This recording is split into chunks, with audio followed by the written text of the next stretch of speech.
Hi everyone, it's Agnes. Welcome to a discussion that I'm having with Mercy today. Hello Mercy.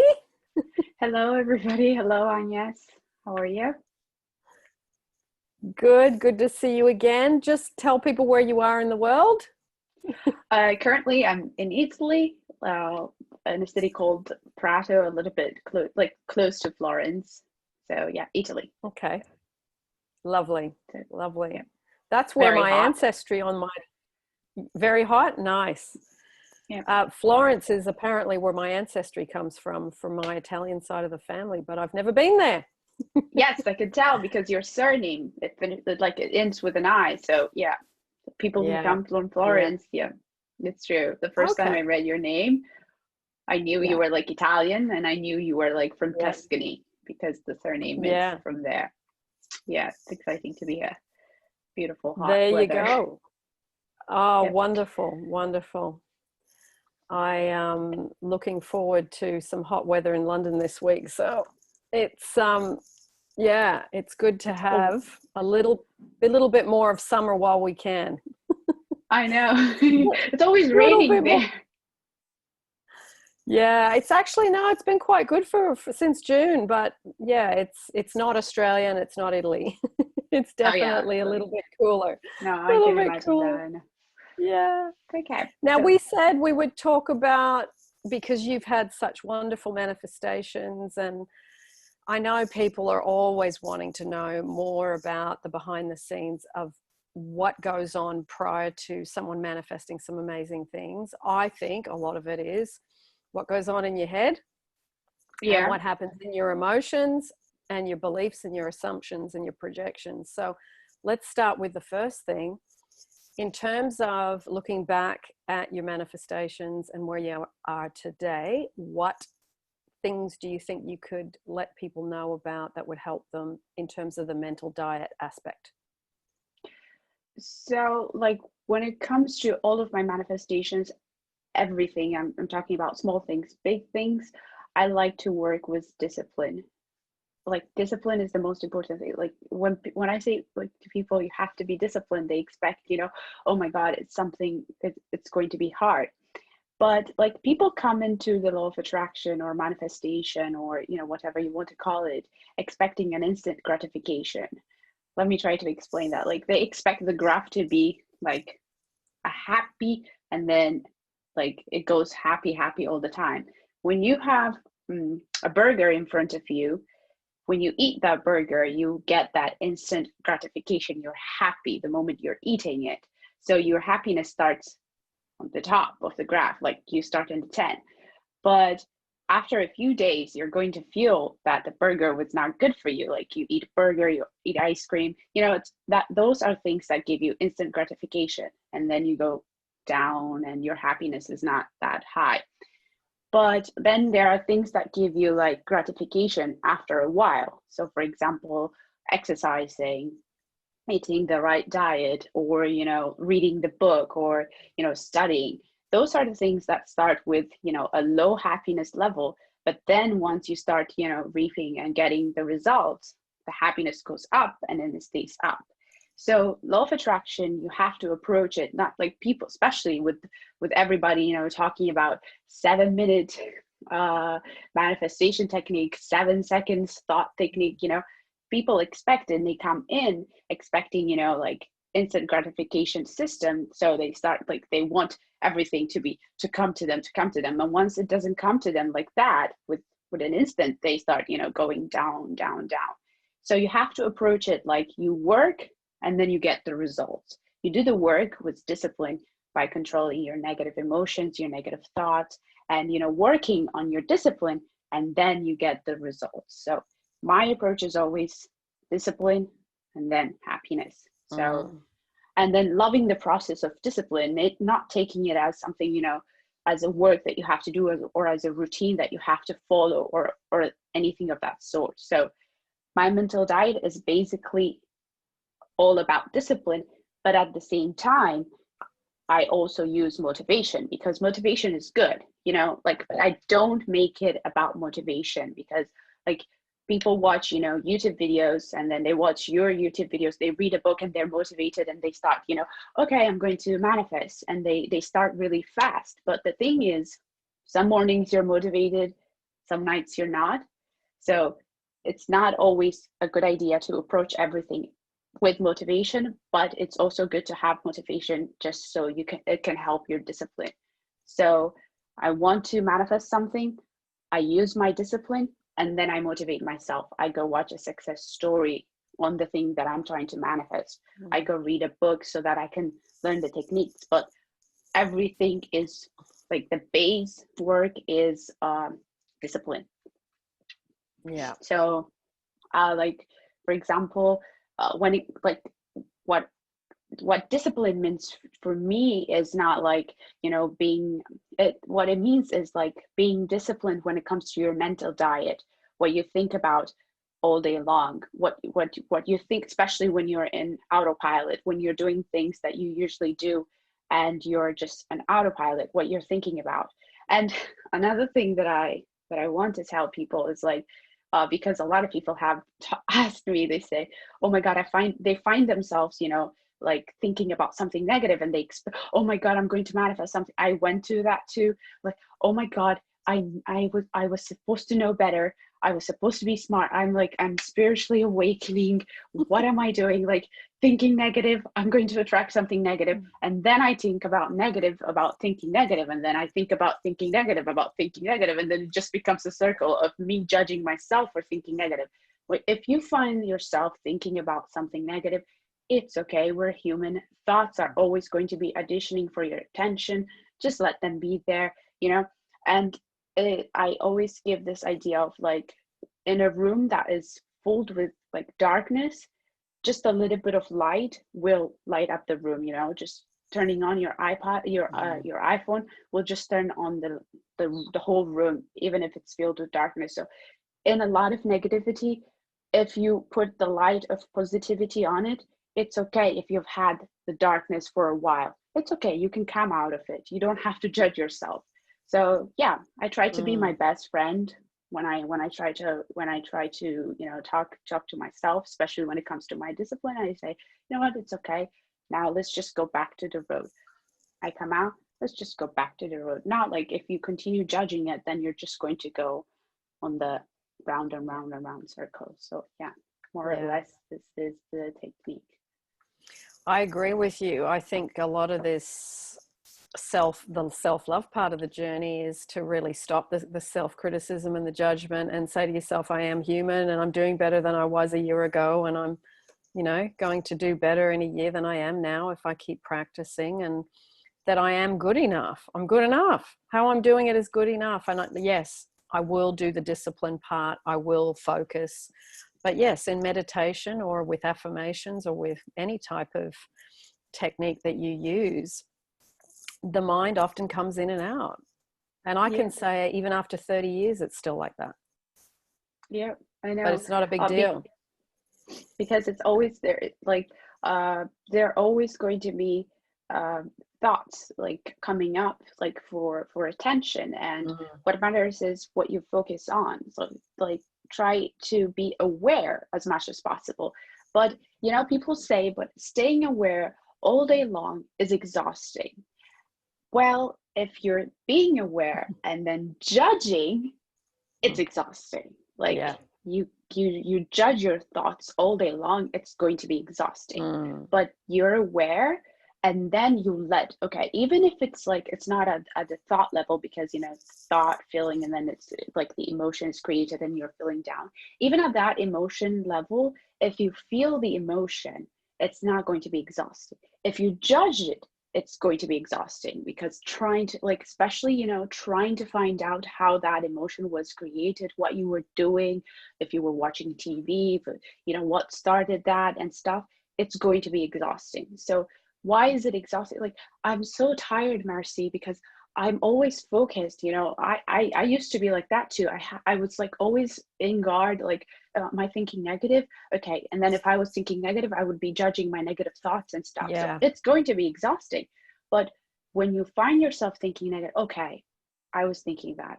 it's time to go back in line, just come back in line, or if it is at the emotion level, because you've had the thought, you've already put the fuel in, and then it's already burning, and you're at the emotion level, and you're feeling, you've passed sadness, and you're feeling depression or any of that sort of thing.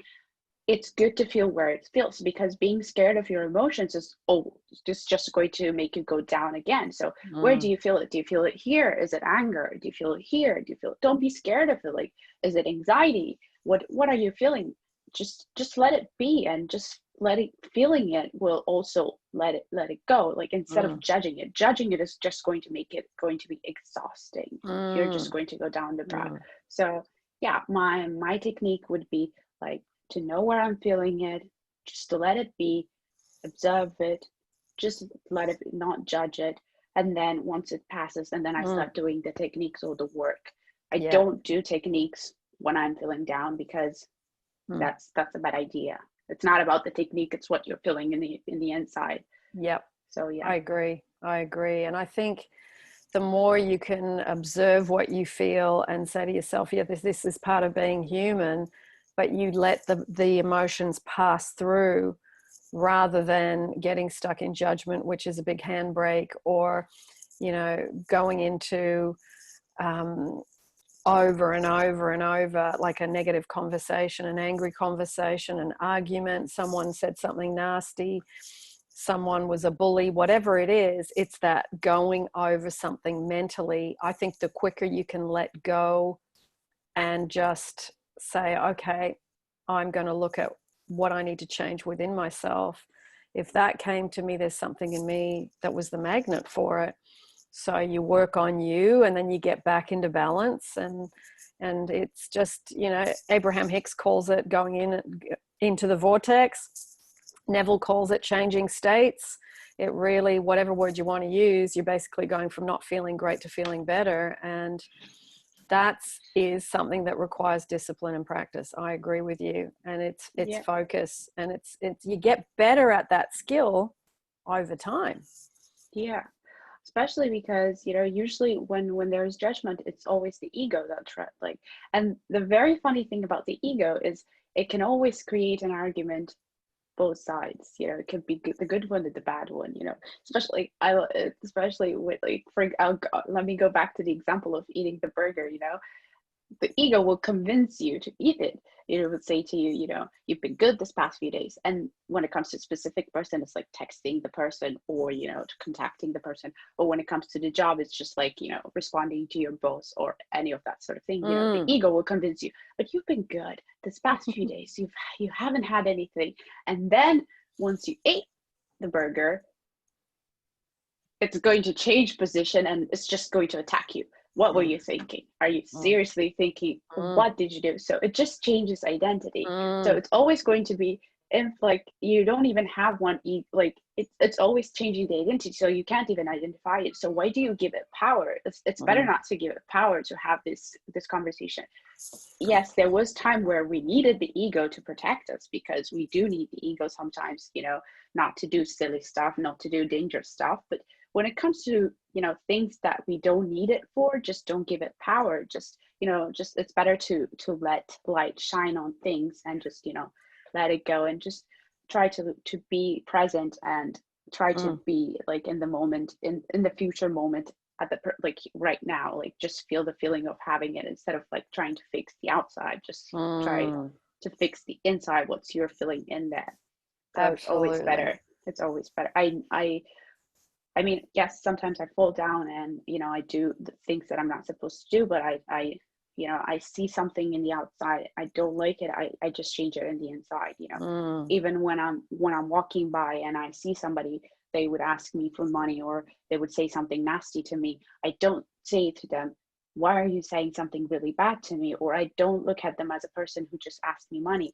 I just pass them by, and then I just change the image of them within me, so that next time I see this person, they become different. Because, like asking them, why did you just insult me? Are you crazy? You don't even know me, would just be trying to change the outside. But you just go past them, and then you just revise what you saw, and then you're changing your inside. You're changing the reality of them being that person. And Yeah. then when you change it within you, next time you meet them, I have done this so many times. Yeah. Next time you meet them, they're going to be a different person. So yeah, Yeah. I just don't See, do I it. think that's a huge thing. That's where you're working at taking 100% responsibility for stuff. And that it's so much easier to blame the person that said whatever they said, or that someone, you know, because a lot of people get blocked or ghosted or all these things. But if you go, okay, with any situation on the outside, what have I got going on that attracted that and or created that? That was my selection. Why did I select that? So therefore, what can I do on the inside to unhook myself from it? Yeah. So it's always like, yeah, it's always what's going on here in the inside when, Mm. because it's, at the end of the day, like have like fighting with reality, especially if you're looking at reality, reality is always going to win because it's something that you can see, you can sense, you can touch. So reality is always going to win with you. So it's always better to go to our natural like state of like our imaginal state, and you know, Mm. our spiritual state, instead of like approaching everything. I'm going to go back to the word, the ego. So it's always better to be friends with your spirit instead of like to be friends with your ego. Like I said, there are times where we need the ego, but it's always better to approach everything out of your spirit, or your Mm. who you are. Mm. So yeah, Mm. Nice. and the work that you do in the inside, it always has to be like stronger than the work like reality is doing, because the this is the how I think about it, you know. We're always going to be like, it's either us changing reality, or it's either reality changing us. So you can either be like, I'm going to persist, I'm going to be disciplined, and I'll change reality, or reality is just going to be like laughing at you and changing you. So with your doubt and everything. And nature, or the universe, whatever you guys want to call it, is always going to choose the easy road. So if it is easy to change your mind, if you're like weak, then nature is going to, you know, continue to keep you in that state. But if you're strong, like even water flows down. So nature always wants to take the easier. So if you're stronger than reality, then reality is going to change, because for Mm. nature, it's easier to change reality. So it's always going to be, hey, like, am I helping reality change, or am I helping, you know, am I helping nature change reality for me, or am I helping myself stay in the state that I am right now? And Mm. unless you change what's going on here, Yeah. what's going on in the outside will not change. Well, and you spend your life reacting. You're in reaction mode all the time instead of, hang on a minute, that's there because, wow, that's a wonderful thing. I was thinking about happy, amazing things and look what happened. And, or in the reverse with the negatives. So, yeah, once you understand that there's like an invisible cord between you and what you're seeing constantly, it does make you, well, more conscious of what you're thinking, what you're projecting out, what you're assuming about every subject over time. Yeah. So Yeah. especially because like our ego is connected to our beliefs, so like if it can trigger to come out like our beliefs, then it can trigger also emotions within us. So Mm. it's connected within everything within us. So like when something happens and the ego reacts, then like it can also trigger emotions within you. So that's why it's good to not to control it, because then it will react, like because it doesn't like to be, you know, put under, you know, be a good boy. It doesn't like it. It will react. So it's either like the more, there was time where people needed that in the past, but now we are being like, every day we are being more aware, because we are being like, we're developing our awareness even as a population. You know, there are more people aware every day. So the more we are aware, the more we don't need the ego. So like the way to control it is to be more aware of it. So And like every day, day to day, if there are things that bother us, especially because like I'm 25, I'm going to be 25 on November, and I can't change a process of 25 years overnight. This is why people have to be patient with themselves. You know, it's going to take time. Like, I know time doesn't exist, but it will probably take time to change the things like in our head. You know, I would say, you know what, for me to change and to become the person that I want to be, I'm going to need, you know, time, the illusion in my head. So yeah, it's going to take time, and be your best friend. Don't be like, oh my God, I remember I used to be so mad at myself, you know, for being a person who knows about this and who made mistakes. But it's okay. I wish I could go Yeah. back and tell myself, it's okay. It's part of the process. It's Yeah. okay. It's okay, because, you know, like, we didn't choose to be born where we're like, we didn't choose to experience a thing. Like, at some point we start choosing the experiences, but, you know, the place where we were born, the people who we meet, you know, we didn't choose. So it's we don't have to judge ourselves. We just have, like, we have to love ourselves. That's where self-love comes in. Yeah. It's like, you have to love yourself so much that you forgive yourself even when you make mistakes. And mistakes are not mistakes, you know. They're just, you know, they're just part of life. They're there to let you know, like, darkness is there to let you know what light is. Mistakes are there to let you know what you should do the next time. So yeah, it's good. It's true. It's true. It's you really can't get clear about what you want unless you experience a lot of things you don't want, and then you get really clear. Wow, I want to work from home because I've worked with lots of people, and I just want to be in my own zone when I'm working. Or I've worked alone and I feel really lonely and I don't like it. I really want to work with a whole bunch of people and that it's fun and that we socialize. So it depends which end you've been at. It helps you get clarity. All the don't wants help you get clarity about every subject. And relationships are a good one for showing us what we don't want and what we do want as well. So it is, like you say, if you can look at it and go, okay, that's helped me get more clear. That's helped me really step away from something I don't want. Isn't it fantastic? Because I didn't know I didn't want that. Now I'm clear I don't want it, because I, you know, was living in that house with those people that I didn't really enjoy, or I was in a job that I really, really didn't like the tasks at all, and I didn't enjoy working in the city, or whatever it was. You get very, over time, it's such a discovery of clarity, which you really need to be clear to be able to create that line of energy between you and the thing you want to manifest.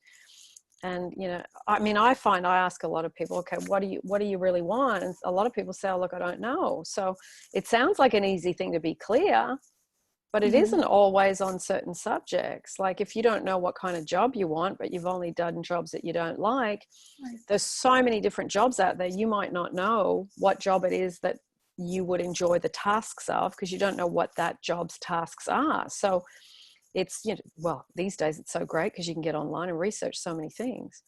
Yeah. So that's true. Yeah. It's the approach of like, I'm all about every religion that teaches like God being light and God being love. It's the best religion for me, and everything that's just around it, you know, that love is the principal thing, and then everything that's around it, jealousy, fear, and everything, is just there to let you know what love is. When you're feeling that means they're just there to show you you're not in alignment with love.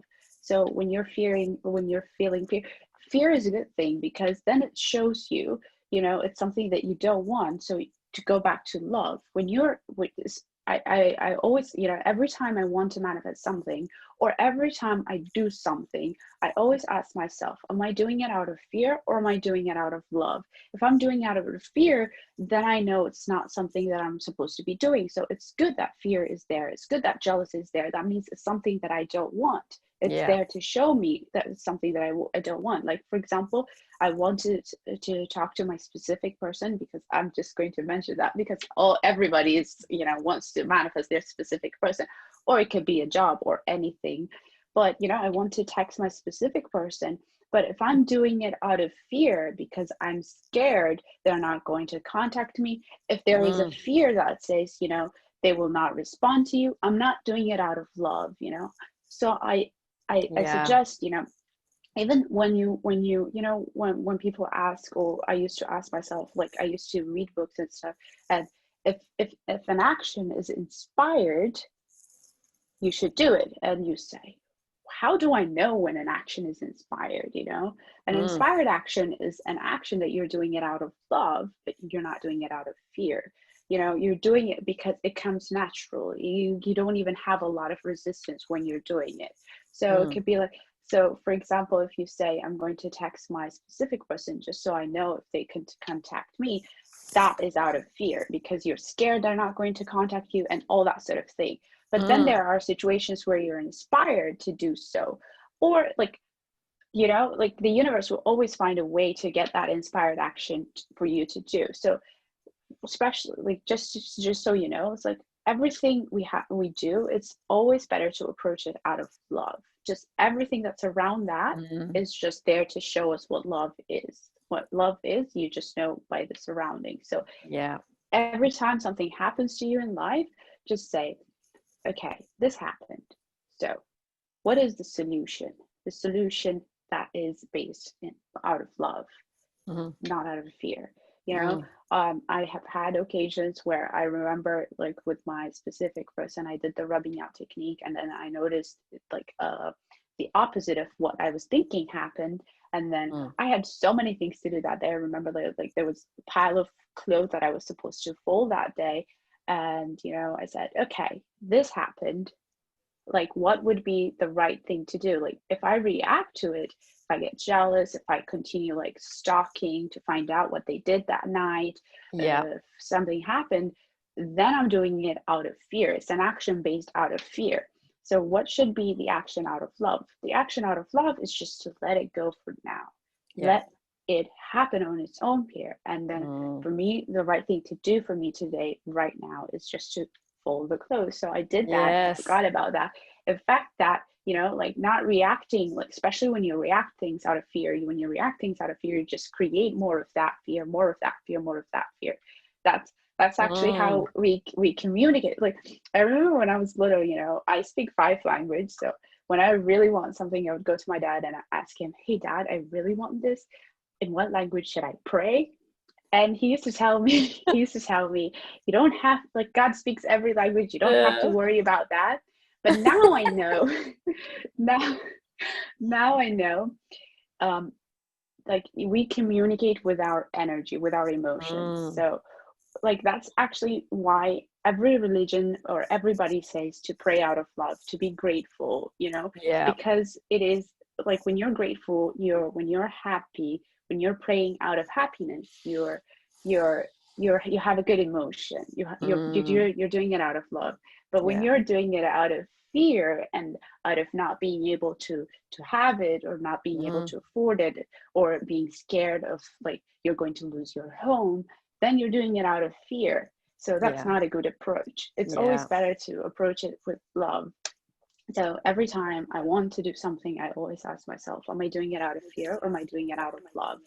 I mean, like people usually think the opposite of love is hate, but the opposite of love is a lot of things like jealousy, fear, hate, anger. All of that are just the opposite. But like we said before, we need the opposite so that we know, like you need darkness to know what light is. So that's always my number one approach. Anything.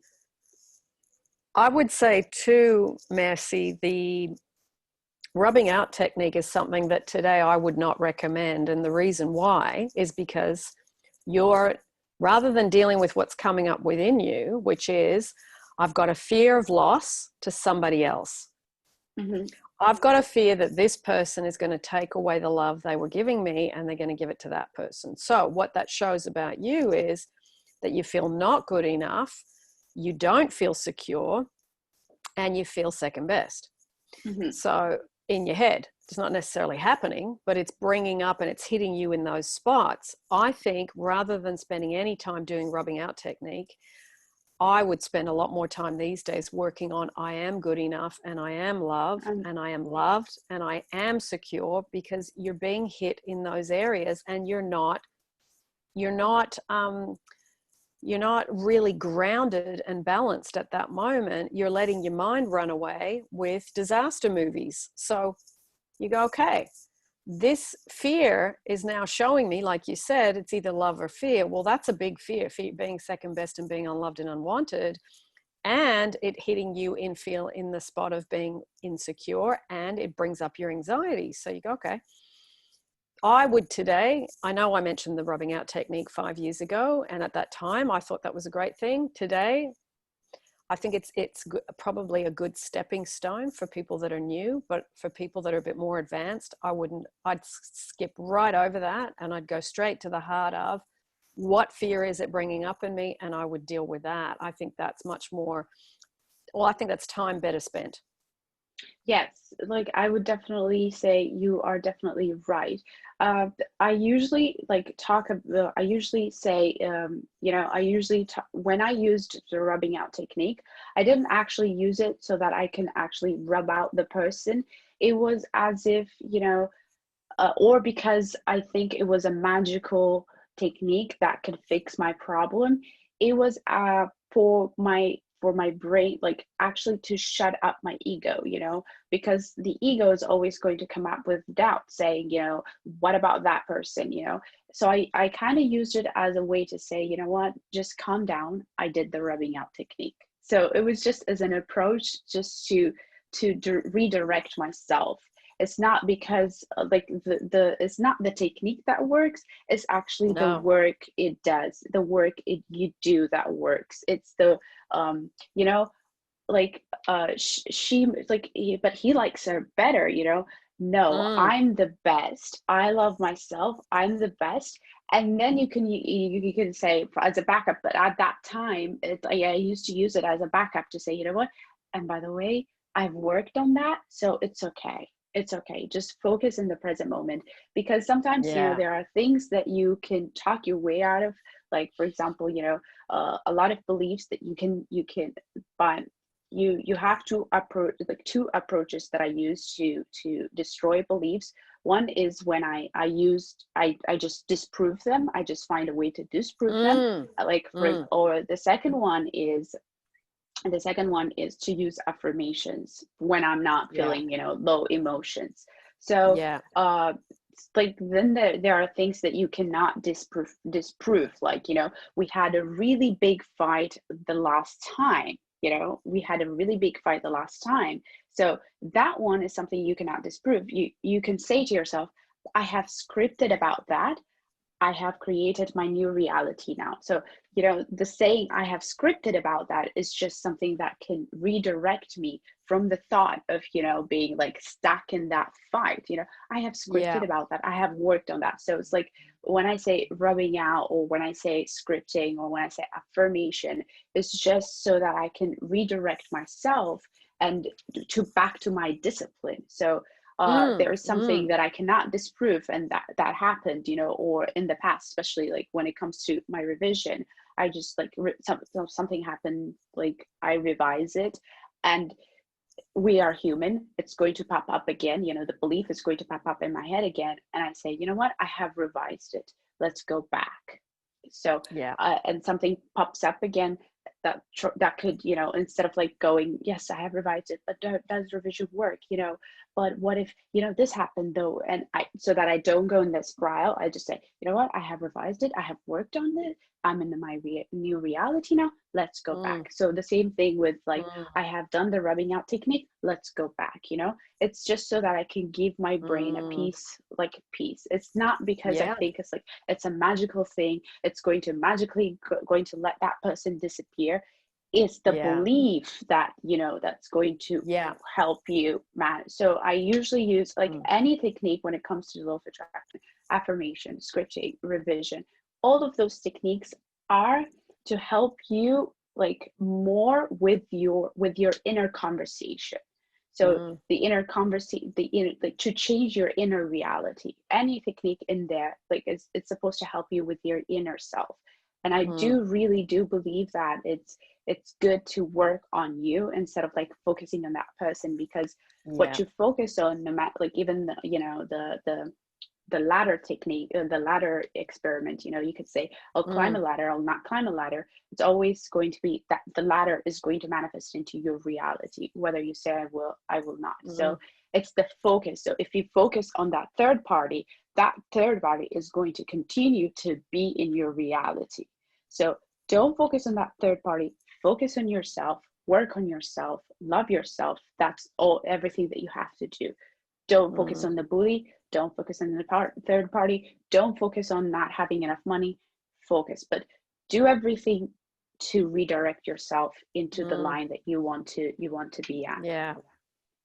So yeah. Yeah, I really see techniques as a way to get relief and to live in the solution, because it is, sometimes we do need something to, as a vehicle that can take us there, and different techniques are different vehicles that different people like to use. So it is, I think, trying out certain ones and seeing, if you're more of a writer, or you like more audio, or you're more visual, use the ones that work for you. I don't think there's one way is the only way. I think there's definitely different ways, and it's fun to actually try the different ones in the beginning to see which ones you resonate with the most. Yeah. So yeah, I loved how you talked about the disproving in the interview that we did before. I will put the interviews that we have done, That is, yeah, the bits that you and I have already done together, I will put down below, your success story and the interview we did, so people can go back and listen to the bits and pieces, because you talked a lot about that forgiveness too, which I thought was exceptionally good. So I think a lot of people are in resentment and are not forgiving. So yeah, that is yeah, that is that's a really important. huge one. Yeah. Yes, Yeah. Do you especially want to say a because bit when, about that? yes, of course, especially because okay, so the disbelieving is, do you want me to talk about the disbelieving or the forgiving? Because they're both, Either it can one. both. Okay, so Yeah.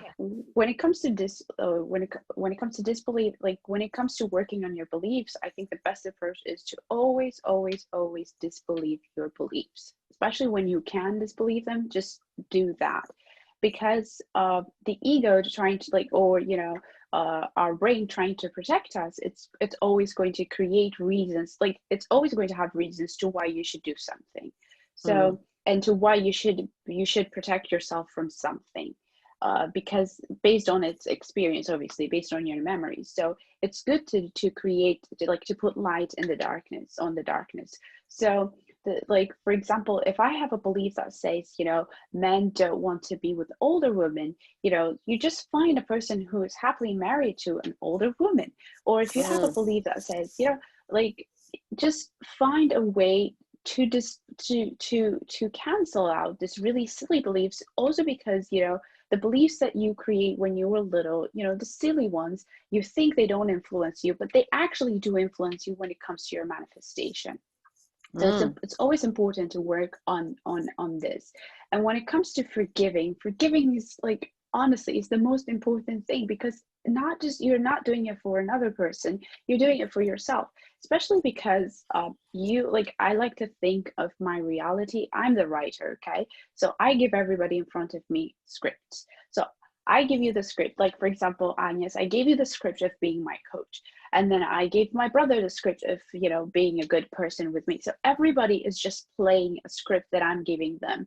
So if, like, it could have been, let's say I had a really bad, situation with James, but, or with, it could have been James, it could have been John, it could have been David, it could have been Giuseppe who played that part. So, I was the one who gave him the script. So I can't judge that person for playing that script, because that person was just there, and we kind of, my reality and his reality just kind of intertwined. So that's what happened. No one just in the right mind wakes up in the morning say, I'm going to destroy this person. It's kind of, we kind of push ourselves into the reality, or into the state that they were in at that moment, and we kind of, God, and that's like, we kind of clicked, and that's what happened. So I went there, they come here, and that's the thing. Like, you can't just for example, even when you talk about like people who are born in a zone where there's a lot of war, and they're taught from a young age that they're supposed to kill, they're supposed to kill, they're supposed to kill, and they end up killing people. We can't judge them. We can't. I know I don't want these type of people around, killing people, of course, yes, but I think the better approach would always be to forgive them. It will give yourself peace, it will give them peace, and then it will help you also move on.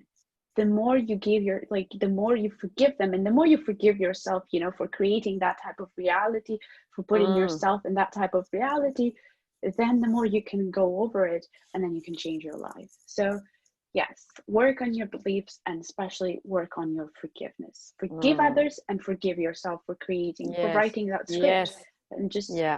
make it a part of your past. And for your future, be careful not to create what you have created in your past. Just write a different script right now. Yeah. So yeah. Yeah. Lovely. Yeah, I think like what you're saying, forgiveness is for the self, so you don't carry it. Because I think some people find it so hard to forgive that person for what they did. And when you've been on the receiving end of something not very nice, whether it's violence or some stuff verbal or physical or anything like that, it is incredibly difficult to forgive. But if you say to yourself, okay, I'm going to I really want to release myself from the negative emotion of this. I don't want to carry this anymore. If you think of it that way, that you're doing something loving for yourself, it's not that what they did was okay. It's not that you're excusing it. It's just that you're saying to yourself, I no longer want to carry this anymore, because it's actually going to impact my health, my energy, my happiness, and all of that. And I'm not willing to sacrifice all those things anymore. So I am going to put down below probably the most amazing thing I ever heard on forgiveness. And I'm not going to share what it is, because it was profound what this woman had to forgive. It was probably the most mind-blowing thing, and one of the most not very, well, it was quite horrific actually what happened to her. But every time I think of that, I can't, that I'm stuck on forgiving somebody, or I think about, I go back and I watch this video with this woman, and she's when she's doing the video, I think she would have been at least in her 70s. But it is the most profound understanding of forgiveness that I've ever seen. Yeah. So I will put that down below for people to have a look at. But I think it's a huge area of forgiveness that we easily overlook when we go, they did this to me. Yeah, especially because it will keep you in that state. It will keep you in the state of, it will keep you stuck there. And it doesn't matter. It doesn't matter if you especially, let's talk about specific person now. You don't forgive that specific person for the things that they did, and you think, okay, but if I don't get back together with them, it's okay, don't have to forgive them. But it's the next relationship, you're just going to have the same situation because you are stuck in that state.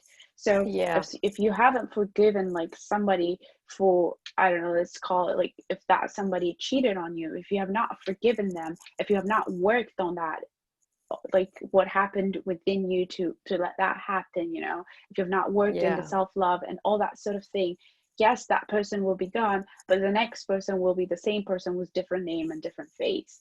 So it's always good to work on that. Especially I like to forgive everybody because I don't want to encounter first of all, I don't want to encounter the person that hurt me in a hurtful way another time. And because I don't want to have another type of experience, and because it just gives me like I can sleep at night and say, wow, I'm the better person, I'm the better person because I was able to forgive that. I feel good because I feel proud of myself. And you have to be proud of yourself. You have to love yourself. You have to say, I'm amazing because I did that. And I know it's not like society teaches you, it's not modest to say this stuff about you, but it's good to say good stuff about you when it's not out of the ego, but if it is coming out of love. I've forgiven a lot of people, and I say, I'm happy that I did that because now I'm a good, I can say out loud, I'm a good person. Like I can sleep at night and say, I forgive that. So I'm better. And it's a decision. It's a decision that you make. You say, I really want to I want to let this go and I want to be free of it. And you've got to make a decision to forgive. It's a decision in the mind, and then your body has to let go. And then it's a real all over thing that just the relief when you can do it in meditation where you just call the person in and say what you have to say and say, look, I really want to forgive you. I want to let this go. So you can do it actually as an imaginal scene. I think that works quite well too. But yeah, the decision must come in the head, because we actually really decide, I refuse to forgive that person. I refuse. They were out of line, and you're stuck there. Yes, he said this to me. We had this, but how can he say this to me after all these things that I did? Like, then you're just going to continue to stay in the state of him saying that to you, that him being that person, or her being that person. So just, you know what, forgive the past. I don't say forget, don't just forgive and just release the energy, especially like the negative energy, and it will give you a peace of mind. And just go to the next one. And and I think it's an ongoing thing that you do on a regular basis, because there's a good chance somebody will do something or something will happen and you'll get, an emotional hit from it, whether it's a family member or at work or your romantic relationship. You're forgiving all the time. Yeah, especially because if you don't forgive, or if you don't work on something, even other things in your life would just go. For example, I have a little brother. He's 22, but he would be mad about something when he got to university, and he would be mad at his professor or something, and he would come home. Like, if he had forgiven the professor and release the energy and come home and just continue with his life, he doesn't do that. He would get mad at his professor. He'd come home and then he would be mad at silly things like having a blue cup instead of like the yellow cup, and he's like, why are you guys putting the yellow cup in front of me? Then everything will be influenced after that. Your emotions will be influenced by that, especially because the ego, when it's hurt about something, it will continue to to try to be the victim about other things to but at the end of the day, the thing that's bothering it is completely something else, because it just wants attention. Give me attention, so it will continue. So it's bad if you keep it in yourself. So it's always good just to release it and to work on it, and just to revise it. If something that really bothers you, just to revise it. And you could say, I've revised it, and just let it go. I know it's easier said than done, but with time, people do tend to get better at this. So I think so. And when you see results, is good. Yes, and I think too, it's like you've got to start with, I've got to stop complaining about it to whoever. Firstly, that's how you start, I find, the forgiveness. Secondly, then you go, okay, whenever I start getting that repetitive going over that conversation, and then it brings up that emotion, then I've got to work on stopping that. I can stop that with Ho'oponopono. I can stop that with affirmations. I can stop that by saying, you've made a decision to forgive and let go. So you say, I forgive and I let go. I release and I let go. You can repeat that over and over. Yeah. And then I think sometimes going and doing exercise, if you do feel it's coming back, you go and you blow off the energy. Yeah. So because it's often anger and resentment go together. Yeah. So, but yeah, it's practice. It's definitely practice, but you do get better at it. Like you get better at visualizing, like you get better at revision, like you get better at all these different things. I agree with you. I think forgiveness is one of the most important things. And I know that so many people are stuck in unforgiveness because they feel like that person, whoever they are, my boss, my relationship, my family member, they did me wrong. And they are committed to still staying in that hands on hips. I'm right. And look, even if you're right, it doesn't matter. It's not about being right or wrong. It's about you still hanging on to being a victim. And that's the energy that brings some other stuff to you that you're going to have to try and forgive again. It brings more unforgivable experiences if you do not forgive. Yes, true. It's True. a magnet. It's a powerful, unforgiveness is a powerful emotional magnet. Yeah, really Powerful. It really is. So yeah. Yep. Yeah. It's So good to release. brilliant. Yeah. Yep. Wonderful. Yeah. Merci. Yeah. Thank you for coming on today. God, we've been on here nearly an hour again. It just goes so quick when we Oh my talk. God, it's so funny. I didn't even feel that. Seriously, it I didn't. know. I was I just felt like, like I we got my talked glasses so much. on. I thought, let me just check the time. It's Oh like, wow, yeah, just, that's so strange. I felt like we were here like for 10 minutes or something like that. I know. It's really beautiful talking to you. Like, oh my God. Likewise. You have no idea. You have no idea. I've had these conversations in my head. I mean, okay, if you guys have like good conversations in your head, continue having them because that's good Yes. too. Yes, continue having the conversations, the good ones. Just the bad ones you should avoid all the time because I did have a lot of conversation that I'm having with you right now, like in the past. So I'm so happy that I get to experience this. Yeah. Lovely, It's lovely, a beautiful lovely, lovely. experience. Yep. Yay! So, Thank you, Zoom, and thank you, Internet, and thank you, Google, who works out time zones for us. I think it's just, yeah, we've got so many things that help us, and you and I are only an hour different today, which is good. which We're is nearly good. in the same time zone. Yeah. Yeah. Well, I will put Mercy's details down below for those of you that would like to have a chat to her, and for those of you that would like to see her, she's often in the Q&A. We're in there doing what we do, but the Q&As are not recorded, so we can't show you those unless you join in, except for the ones that are a bonus that I do randomly when I get inspired to. And that odd one will get uploaded. And so. They are amazing. So yeah. Yeah, we've been having, I don't know what's happened lately. The Q&As have just taken on a whole new different direction. Yeah, it's like people are like been doing the work for quite a while, a lot of people, and it's I think when you see people doing this work for a year or two or three or four, it really lifts the level of understanding, and then that level of understanding then gets paid forward back to the people that are really struggling. So it's like a good little place to pay it forward for what you've been given from wherever you've learnt it, and to give someone else a hand up, which you have been doing on a regular basis, and a few others. So thank you, Merci, for your time today and for in the Q&As. I had so much fun. I had so much fun. Yeah. Beautiful. All right, everyone. I will see you as I do on YouTube. And Merci, do you want to say goodbye to everyone? Goodbye, everyone. I had so much fun. I hope to see you soon. Yeah. It was so much fun talking to you and talking to everybody, I guess. Beautiful. Stay on here, Merci, and we will say goodbye in private. Okay.